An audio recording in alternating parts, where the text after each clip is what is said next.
Hello my beautiful plant people, my name is Ashley and today I'm going to be doing a highly requested video that people have been waiting on for a very long time. And I'm very sorry, I'm just very busy. I work all the time, always getting that money, and I'm really excited because I want to help people like become plant parents. I want to help the already kind of newer plant parents, and maybe like I know something you don't know, you know something I don't know, and we can just share our information. I'm gonna start doing this whenever I have some free time. Okay, so first things first, I want to start out saying that these little fluff buns and these little fluff earrings are from Brit's Blossoms. Please check them out on Instagram, and I'll link them below. If you want some little fluffy space buns, some little fluffy ears, they're literally everything.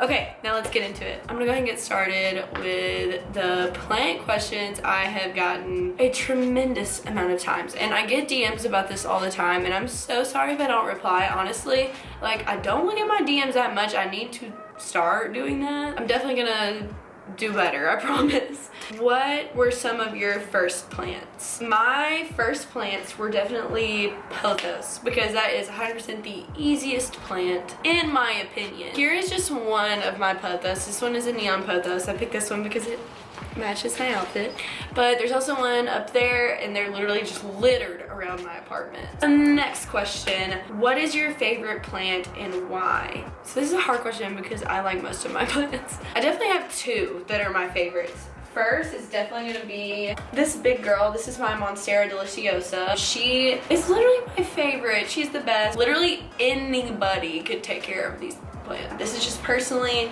one of my favorites. Another one of my favorites is definitely the Alocasia Black Velvet. It has very pretty velvety leaves. It's really fun. It's honestly pretty easy to take care of. It is a little bit more of a diva. It's definitely a harder plant than the Monstera, so that's probably like why I have two favorites right now. Third question, least favorite plant and why? There are a couple of plants that I really do not like. So I'm going to talk about the plants that I have that I don't like, and then ones that I don't have and have never had that I despise, like for no reason. Like I literally just don't like them. First is this variegated umbrella tree, but like, do you see that? Like I literally hate this plant. I don't know what was wrong with it. Like I still don't know what's wrong with it. It just dropped all its leaves one day. I think it had root rot. I just didn't really care enough to like actually try and save it. Like I just don't like it. I'm probably gonna throw it away. I just wanted to see if I could give it a fighting chance. I just personally hate this plant. Like I should have just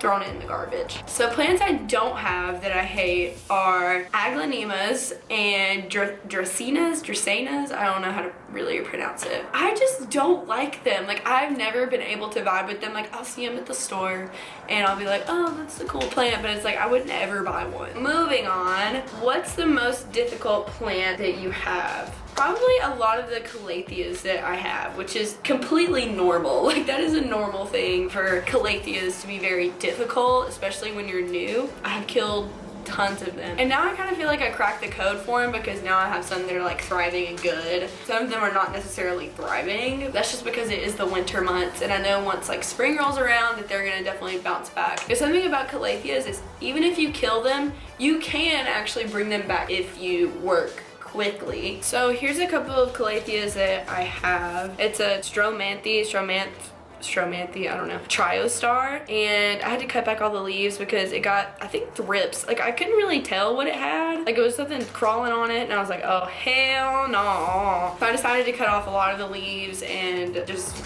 basically start over with it. There's still some that are surviving. It does have a lot of new shoots because I take care of this one really well, so I'm not worried about it. But then I also have a few calatheas that are absolutely just doing fantabulous and so good. This one has a little brown spot, but that ain't a big deal. And this is what I mean by you can bring a calathea back from the dead. This is a white fusion calathea. If you know anything about these, they are one of the most fussy and annoying calatheas, but they are so rewarding. Like if you can get them to like come back to life, like if you kill one, like you can definitely bring it back from the dead, because this used to be like a pile of sticks and it had that one teeny top leaf that's like kind of yellowy. Like that's all it had, and then it grew all of this in the past like couple of months. Actually, it grew really fast, and I definitely want to do a video of really in detail calathea care. There's some finicky hoes for real. Not really this one. This one literally just sits in my bathroom. I rarely ever water it. I don't know, this one just like, this one's a trooper. if you ever want to start out with like a calathea and it's like an easy calathea, get a calathea Freddy. Because next question, what's the easiest plant you have and recommend for beginners? I'm definitely gonna say Monstera and Pothos, 100%. It is very difficult to kill them. I have done it. Most of the time you will kill your first plant. If you have a first plant that you have not killed, power to you, because I killed like my first like 5 plants. But anyways, definitely any kind of, I don't know how to pronounce it, but it's like I'll sit it right there. Epinur, I don't know how to pronounce it honestly, and I should have looked that up before I started this video. But anything in that family is honestly so easy to take care of, like your philodendrons, pothos. One, their care is super duper simple. This plant will tell you what it needs if you let it. So say it needs water, it's gonna droop. It's gonna droop, it's gonna look really flat, and like that's how you know that you're gonna water it. I don't like for them to get to the point where they're super duper droopy before I water it, because it's not technically good for them, but they'll be okay. It will bounce back literally in a couple of hours after you water it. These, per usual, like bright indirect light, but they can tolerate a very large spectrum of light. I've heard of people having these at like doctor's offices with very minimal windows and just like lights in their ceiling, and they do fine. But I like mine in bright indirect light because that's how you make it grow the fastest. They can tolerate low light, but they're not going to be very happy and they're not going to grow very fast for you. And these are a vining plant, so I don't really have vines because I've been propagating it a lot. Maybe there's one like right there that's starting, but I've been propagating it so I can give it a more bushy look. The more little shoots or whatever, leaves, I don't know the technical term for it, the more vines it's going to create, and then you're going to have a big, full, bushy, vining, pretty plant. So that's about it for Pothos. I'm gonna go to Monstera and go over it super duper quick. I know I keep showing you this plant just because I'm so proud of it. It literally has 5 new leaves on the way. It just put out this one. Where did it go? There it is. It just put out that one. It doesn't have any fenestrations, but that's okay. It's just trying her best, and I'm sure one of these at least, like there's a new leaf on the way in there. I don't know if you can see it. Hello, you go, here. It's right there. You can kind of see it in front of my face now. That was ridiculous. I'm sorry. I just stuck my face in my plant. I'm so proud of her. Anyway, this one's super duper easy. Honestly, I don't even remember when I got this plant. It was definitely early of last year. Maybe around like March. And I will insert a picture of what it looked like. From then to now, it has grown so much. It's crazy. Make sure that you have a lot of space for it because it will grow if you take care of it really well, like I do. So I'm gonna put that down because it's really heavy. General Monstera care, they like bright indirect light. I do not like to put this in low light. They can tolerate low light per usual, but they're not gonna be happy in it. If you want big, split, okay, fenestrated leaves, you need lots and lots of sunlight, because when you think about it, they actually like to climb up trees in the jungle. So if you want them to have those big, nice like holes and splits and fenestrations, you need it to climb and go up something. That's why I have it on these little bamboo stakes. I definitely want to put it on a moss pole, which is the best thing you can do for your Monstera, but that is how they get those big fenestrations so they can let the light come down to their lower leaves. I found that these do like to dry out between waterings. I can go a very, very long time without watering this plant.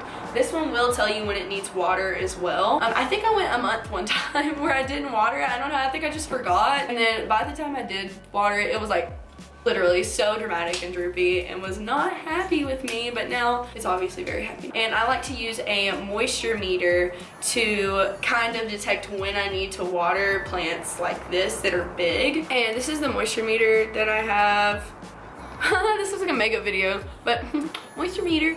This is the one I have. I got it from like Lowe's or Home Depot. They have like a bunch of them. But yeah, that's about it for the Monstera. I'm sorry if my inner corner of my eyes is coming up. Honestly, I just don't care anymore. Moving on, a plant that is thriving and a plant that is dying. My lemon lime maranta is actually doing outstanding. So I have this one hanging on my shower rod in my bathroom, so it gets like ultimate humidity, which is outstanding for this plant. And it has a bloom somewhere. All right, there it is. There's the little bloom. So a lot of plants that you actually don't think have flowers do have flowers, and they bloom when they're really, really happy. Yeah, this one is definitely thriving. And so is my red Maranta too. It's nice and bushy. So these are plants that are currently dying under my care, but at the same time, they're not actually dying, if that makes sense. They're just struggling because it's winter. Not all plants are gonna do okay at every time of the year. Sometimes during the winter, plants will literally lose all their leaves. They will somewhat die, they'll go dormant, and you're gonna be kind of sad about it. They always bounce back once spring comes along.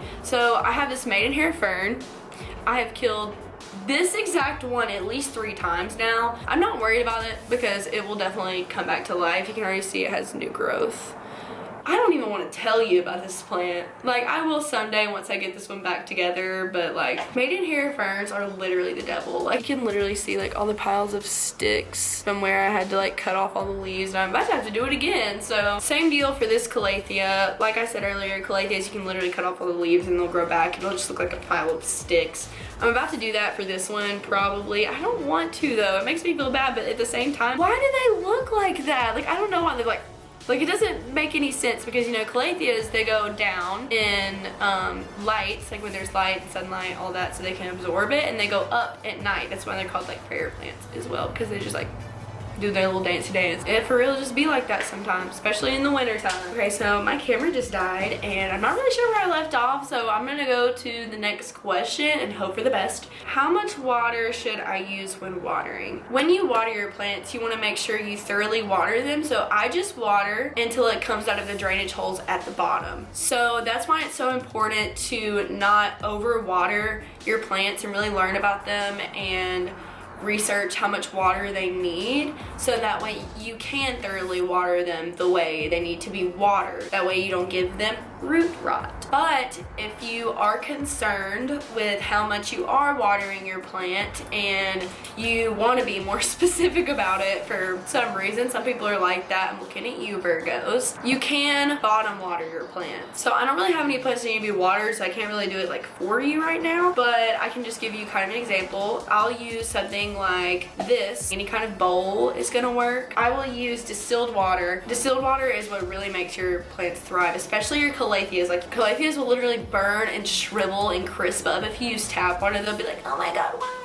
Why did you decide to kill me by using tap water? And then they will just hate you. So I literally only use distilled water for them. But I don't use distilled water for all of my plants. Sometimes I use tap water, sometimes I use filtered water from my Brita filter, and they're fine. Like, my Monstera has used tap water the entire time I've ever had it. Anyways, you can bottom water by pouring water into this. I fill it up at least like maybe halfway, and then you can just take your plant and then just pop it in the water. The plant will soak up the water from the bottom, and the reason that's really good for it, one, it doesn't compact the soil. Like, if you were to pour it in there, like, you won't have to poke holes in it as much, so it gets more aeration because it's just soaking it up from the bottom, and it will only take however much water it needs. It's also really good if you have a problem with gnats, because then the gnats aren't attracted to the moisture that's on the top of your soil, so it's less likely that they go in there. Sometimes I will put my plants straight up in the shower. This one is just too big for me to worry about and all the mess of watering, so I literally just stick in the shower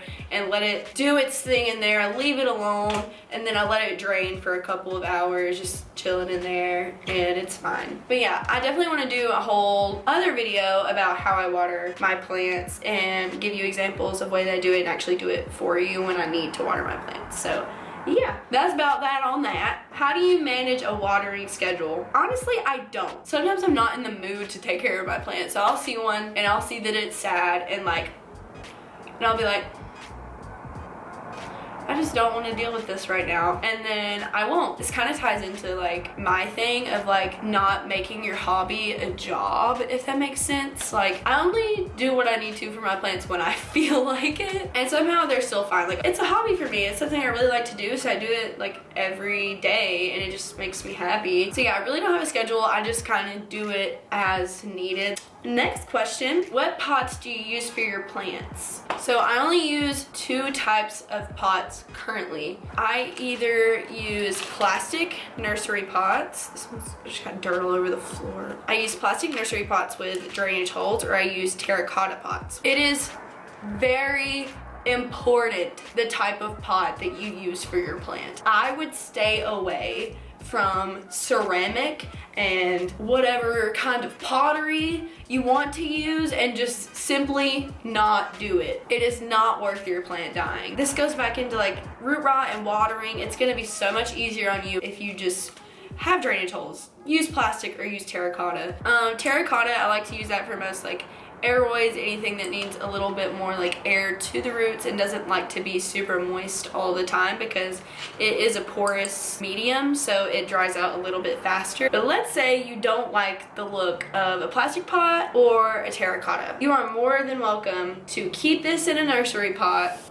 Take your little pot that's cute with no drainage hole and just then you have a cute plant. It literally is wearing a shirt, and whenever you have to water it, you just take it out, take it to the sink or wherever you water it, let it drain for a little while, pop it back in there. And then it's fun, because then you don't have it stuck in like this pot. Like, what if I wanted to like put this in like a black pot one day, or I wanted to put it in like a gray pot? Like, it's literally like you can change their clothes. How do you know when to repot and why? So there are lots of variables as to why. In my opinion, you should never repot it just because you want to. Your plant is gonna be upset. When I first started getting plants, I used to always make the mistake of wanting to repot it as soon as I got it to put it in a bigger pot. I don't know like why I did that. Please refrain from doing that, because you're gonna put your plant to shock whenever you bring it home. So a couple different reasons as to why you should repot your plant is, one, it's root bound. It's too big for the pot that it's in and it needs more room to grow. Two, there are pests in the soil and you need to change it out. Three, you have root rot. There's a ton of different other reasons. There are cases where I have brought plant home and I did repot it just because I didn't like the soil that the nursery was using and I felt like it needed something different, but I rarely recommend that unless you feel that type of way and you have experience with it. And even if you don't have experience, like, I'm gonna make videos about it 100%, and then we're all gonna grow together. So that's about it regarding repotting and why you should repot and why you should refrain from doing it until it absolutely needs it. Your plant will also tell you when it needs to be repotted, because the new growth will be slower because it doesn't have room to grow, and it will need to be watered a lot more frequently, and that's how you know that it's almost there without taking it out, if that makes sense. Next question, how long do you propagate plants? So that's like a great question, and that's definitely another beast in itself that I'll have to take in another video, which I'm really excited about. So with propagation, it all depends on the type of plant. It's kind of hard to group it all into one because every plant, in my opinion, is so different in the way that you propagate it. I will show you two ways that I do propagate most plants. The first way is in sphagnum moss. So I have this little like box full of sphagnum moss that I just kind of throw plants in here and they will root and they'll grow. And this is actually my preferred way of growing plants and propagating, because they're gonna acclimate better to soil rather than if you propagate them in water. Another way I like to propagate is I will just straight up stick them in water in some sort of vessel. This is just a little glass container that I have a spider plant baby in. It has like some insane roots. This one's actually definitely ready to be potted up. After I get them rooted, I like to wait until it has a very substantial root system before I pot them into soil. I like to let them grow the first roots, which this is a good example of that. This is just normal first roots, and then once roots start growing off of those roots and it gets its secondary roots, that's that's really when I like to do it, because then you don't have to worry about it so much whenever you put it into soil. You'll just know that it's nice and has a substantial root system, and you won't have to do as much work whenever you do pot it up. How do you prevent root rot? So this is a beast in itself as well, but I'm gonna try to go through it as thoroughly as I can without taking up too much time. I need 2 hands for this. Biggest thing, please do not overwater your plants. That is the #1 plant killer. It's going to give you root rot, and it is a nightmare. I have done it so many times when I first started with my plants. So rule of thumb, it's always better, in my opinion, to underwater rather than overwater, because you can always water a plant, but you can't take the water out. Give a plant too much water and you don't give the roots enough air, and then they're drowning and they're sad and they're like, oh my God, please help me. And then all the leaves fall off and the plant dies. I get it. Like, I've done it. I used to be such an overbearing plant mom, and you just sit there and you stare at your plants and I'm like, do you need water? Do you need it right now? Do you need water right this second? I'm gonna water you. And then you ruin everything, and it just, there's nothing you can do about it, and it's a lot of work to fix it. How do I know if my plant has root rot, and what do I do if it does? So I'm gonna show you an example of a plant I saved that had root rot. So this Rhaphidophora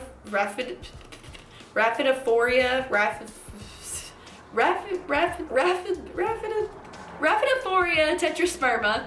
That was so embarrassing. I'm so sorry. I'm gonna leave that in the video because that was actually like really funny. Anyway, this is one that I saved from Lowe's that did have root rot. You can see it does have some leaf damage, and I'm gonna tell you exactly how I fixed it. Other signs of it having root rot: it's not growing. It doesn't give you new growth when it should be. It has very droopy, sad leaves. So the first thing I did is I took the plant out of the pot as soon as I got it home. Then I took all the soil off of it and I threw it away. After that, I took off all of the dead roots on the plant. So I just went to town with some sterilized scissors and cut off so many of the roots. Like, it still had honestly a lot of healthy ones whenever I did this, but it did have a lot of bad ones. And actually, you can see this actually has 2 vines in this pot, but this little piece here, that was completely rotted. So I just cut it off. I think I put rooting hormone or something on it, something to keep it from like getting any more moisture to it, so that way it would callus over. And then I sprayed it down with hydrogen peroxide and let it sit for a minute. So a lot of the time what you can do after that is put the plant in water and let it grow new roots. But this one actually still had a substantial amount of healthy roots left on it, so I just went ahead and I repotted it into some new soil. So I repotted it with some orchid bark, some perlite, some cactus mix, all that good stuff. Made it very chunky and airy, so that way the roots would get plenty of air to them and root rot would not happen again. And now it has new leaves. This one has a new growth point here. You see how chunky that is right there. And she's doing great. So that's how you can fix root rot. And if all else fails and you can't, you know, get rid of this root rot and it keeps just eating up your life and it's just not working, you can propagate your plant. You need to propagate it as fast as you possibly can and just root it. That way you can still preserve at least a piece of it. It won't be the whole plant, but you can at least preserve it and you'll still have it. All right, so next question, how do you manage pests? The best way to manage pests is to be proactive about it. Take the time to clean the leaves of your plants. I know it's kind of hard if you have a lot of them, but my favorite thing to do is to clean them with a microfiber towel and neem oil, which is an active fungicide, insecticide, and miticide. It's a 3-in-1 ready-to-use product. But if you already have pests, it's a little bit different as to how you treat each one. For fungus gnats, I like to use mosquito bits and then yellow sticky traps. These are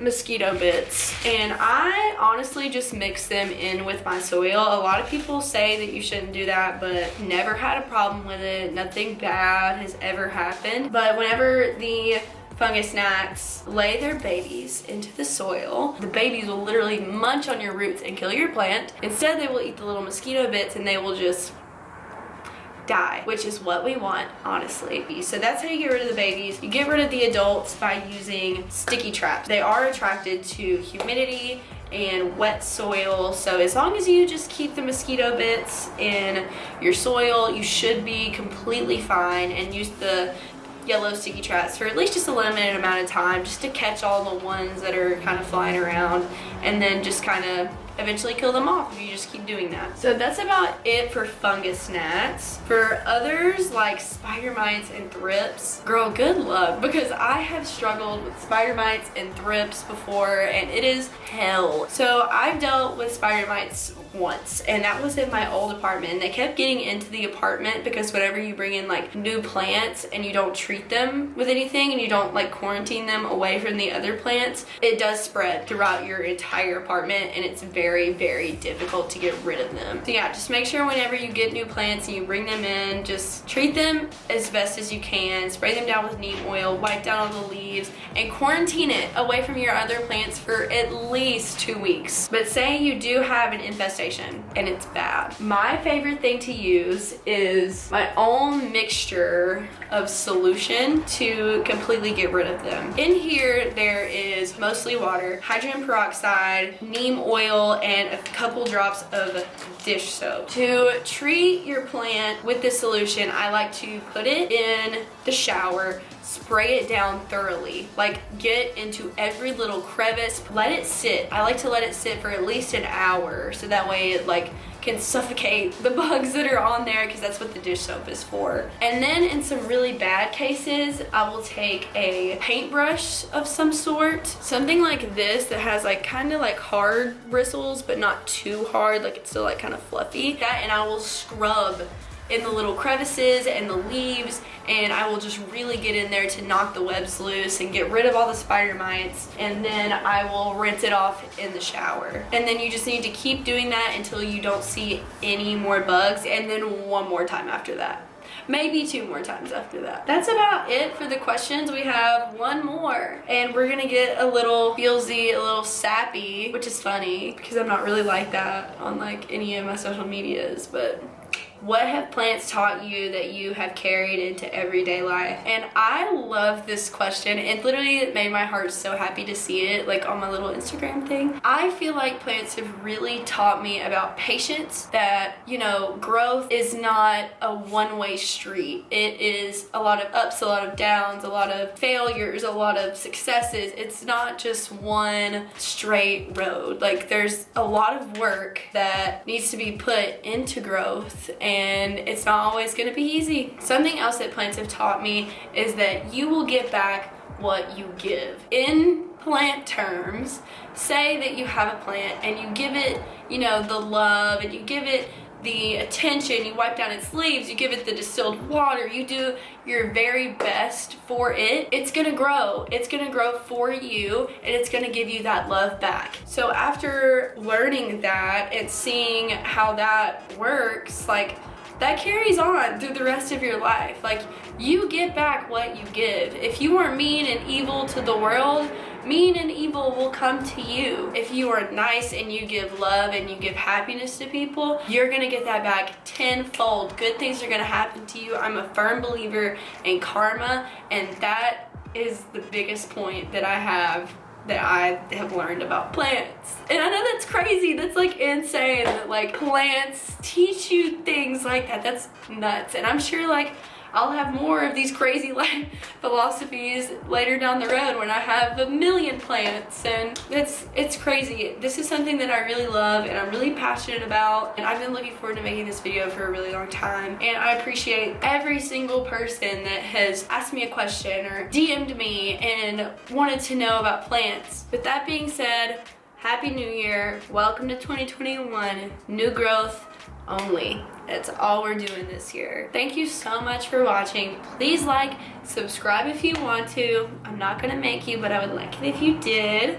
And I will see you next video. Please comment what you would like to see. Goodbye, plant people.